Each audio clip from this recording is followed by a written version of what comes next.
Haji Masyhur Muhammad Alias secara resmi mendaftar di kantor Partai Amanat Nasional dan Partai Demokrat Kabupaten Sidrap sebagai bakal calon Bupati Sidrap pada Selasa 23 April 2024. Haji Masyhur dengan tagline Hijrah di antar relawan dan simpatisan start di posko induk tim Hijrah Jalan Ganggawa, Kelurahan Majeling, Kecamatan Maritengai. Di kantor Partai Amanat Nasional, Haji Masyhur diterima langsung oleh Ketua Tim Penjaringan Bakal Calon Bupati dan Wakil Bupati Sidrap, Muhammad Syukur. Kemudian di Partai Demokrat, Ketua Umum PB Kebugis itu diterima langsung oleh Naharudin Sadeke selaku Ketua Tim Penjaringan. Hadir pula anggota DPRD Kabupaten Sidrap, Sudarmin Baba, Habibie Samsyudin, dan Haji Rusman dari Partai Demokrat Sidrap. Saat mendaftar di kedua parpol tersebut, pengusaha kayu gaharu ini menjanjikan kesejahteraan rakyat, menghadirkan pemerintahan berkualitas, dan mendukung sepenuhnya kebutuhan masyarakat. Ia menyampaikan, insya Allah jika diberi amanah jadi Bupati Sidrap, ia akan berjanji berikan kesejahteraan rakyat dan menghadirkan pemerintah yang berkualitas.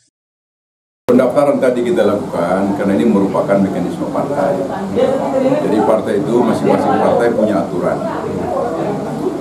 Semua teman-teman yang mau menjadi calon bupati, kan disebut bakal calon, tentu dia harus mentaati aturan mekanisme partai di mana dia mau mendaftar atau partai mana yang dia pilih untuk mengusung. Jadi kita datang ini karena kita taat dan patuh, kita taat asas. Jadi pun kalau misalnya nanti Demokrat, tadi pagi saya di PAN, kalau dua partai ini mendukung saya, mengusung saya, dan saya menjadi pemenang menjadi bupati, tentu 5 tahun saya taat asas. Saya tidak boleh, dan saya berjanji melalui teman-teman pers, kalau saya nanti bupati, saya tidak akan menjadi ketua partai manapun. Jadi saya akan memayungi secara umum semua partai politik, organisasi politik yang ada di Sidrap, dan juga saya secara khusus akan memperhatikan tentu yang mengusung saya menjadi kepala daerah Kabupaten Sidrap periode tahun 2025-2030. Setelah dua partai ini, apakah ada partai selanjutnya yang akan kita datangi? Ada. Saya akan datangi Perindo, saya akan datangi Golkar, saya akan datangi P3. Itu dulu, dan tahap berikutnya mungkin saya akan datangi juga yang lain, tapi saya tidak usah sebut dulu. Kira-kira yang mana kita optimis ini bisa meraih rekomendasi dari partai apa? Saya harus selalu optimis. Kalau kita tidak punya optimis, kita tidak usah maju. Ya toh, kita harus optimis. Kan di dalam bahasa biasa mungkin Dinda pernah dengar ora et labora. Kita berdoa dan kita berusaha. Nah, ora et labora ini masuk di dalam tupoksi saya sekarang ini sebagai bakal calon. Saya harus berusaha dan berdoa kepada Tuhan Yang Maha Kuasa agar semua keinginan ini bisa tercapai, tetapi tentu dengan dasar ibadah kepada Tuhan Yang Maha Kuasa. Terakhir untuk harapannya untuk Sidrap. Ya. Harapannya untuk Sidrap ke depan. Ya, Sidrap tentu kita berharap lebih baik. Makanya kita tagline-nya hijrah. We have to change, kata Obama. Jadi Presiden Amerika yang pernah besar di Menteng di Jakarta, slogannya beliau we have to change. Dalam bahasa kerennya kita ya hijrah. Kita maju ke depan itu namanya hijrah. Kita berubah menjadi lebih baik itu namanya hijrah. Kita menjadi anak-anak, kemudian remaja, kemudian tua, itu juga hijrah dari segi umur. Itu namanya perubahan. Jadi tidak ada kejadian di muka bumi ini yang diciptakan oleh Tuhan yang tidak hijrah. Apakah dia tumbuhan, apakah dia binatang atau satwa, apakah dia manusia, semua akan hijrah, semua akan berubah. Nah, sekarang saya datang ke Demokrat. Tadinya saya bukan kader Demokrat, tapi mungkin nanti saya menjadi kader Demokrat setelah saya diusung oleh Demokrat. Mungkin juga saya akan menjadi kadernya PAN tadi. Kemudian Golkar, P3 dan Perindo. Tentu tapi saya tidak dalam posisi menjadi pengurus. Tapi saya mungkin minta untuk dijadikan penasihat secara khusus di semua partai pengusung. Tapi Pak Haji, nanti kira-kira kalau Bapak nanti mendapatkan rekomendasi dari partai ini, mungkin bisa untuk calon pendampingnya nanti digadang-gadang dari Bapak atau mungkin dari partai yang ada nanti mengusungnya. Saya tentu menyerahkan pertama kepada tim dan partai. Karena tim dan partai itulah yang barangkali memahami persis tentang elektabilitas pendamping nanti. Satu. Tapi bukan hanya elektabilitas yang kita perlukan kompetensi yang cukup, pemahaman di dalam ilmu pemerintahan, pemahaman dalam tata kelola keuangan negara.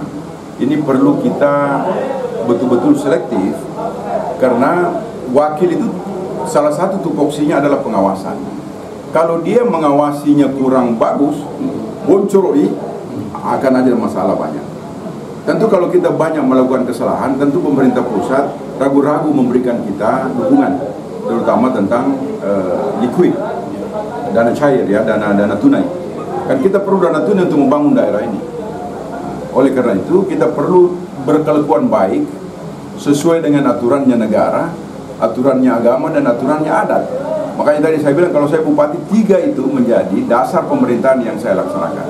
Tentu saya harus menghormati dengan sungguh-sungguh adat-adat di Sidrap. Ada tolotang, ada yang lain dan seterusnya. Tentu juga saya harus taati dengan aturan-aturan agama. Misalnya apa? Orang lagi sholat, terus kita pidato di samping masjid teriak-teriak, itu kan tidak benar. Jadi kita harus memahami banyak hal. Jadi menjadi pemimpin ini tadi saya bilang kita harus jadi payung. Payung itu kalau ada hujan datang, siapapun di bawah payung itu tidak boleh ada yang basah.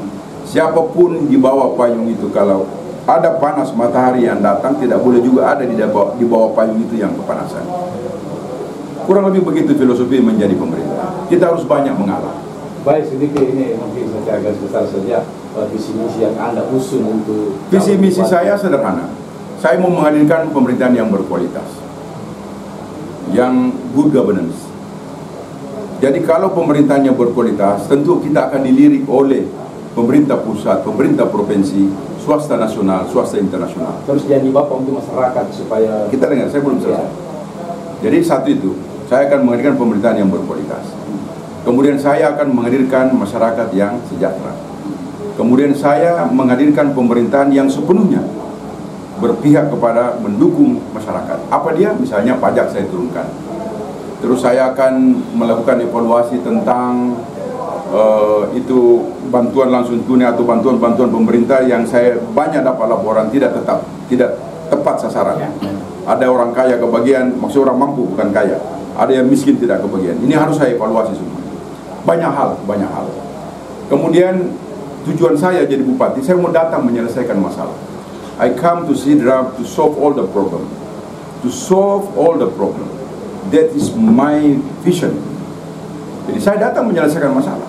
Kalau di Pangkajen ini masalahnya banjir, drainasenya kecil, ya saya perbaiki drainasenya. Kalau di Beranti, misalnya di Tanutedong, masalahnya orang pupuk, ya saya kasih pupuk. Saya usahakan agar jatah pupuk Sidrap itu lebih besar dari yang ada sekarang. Tapi upayanya bupati itu hanya usaha, Pak. Karena kewenangan itu tidak di bupati soal itu. Tapi semua yang kewenangannya bupati, itu saya bisa eksekusi langsung.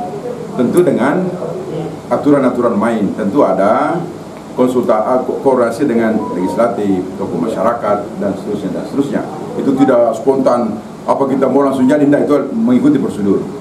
Saya tidak usah jelaskan, jangan sampai nanti tulisnya ini dia mau instan, tidak bisa. Ini pemerintahan ada aturannya. Aturan pemerintahan ada aturannya. Nah, jadi pupuk, BPJS gratis, ini kita tidak bisa melakukan itu kalau misalnya kondisi keuangan kita tidak cukup. Dan kalau saya bupati, saya akan bayar pertama itu gaji para aparatur. Itu saya tidak setuju kalau dia menunggak. I don't care bagaimana caranya saya dapat uang, pokoknya itu tidak boleh menunggak. ASN tidak boleh, tukinnya tidak dibayar.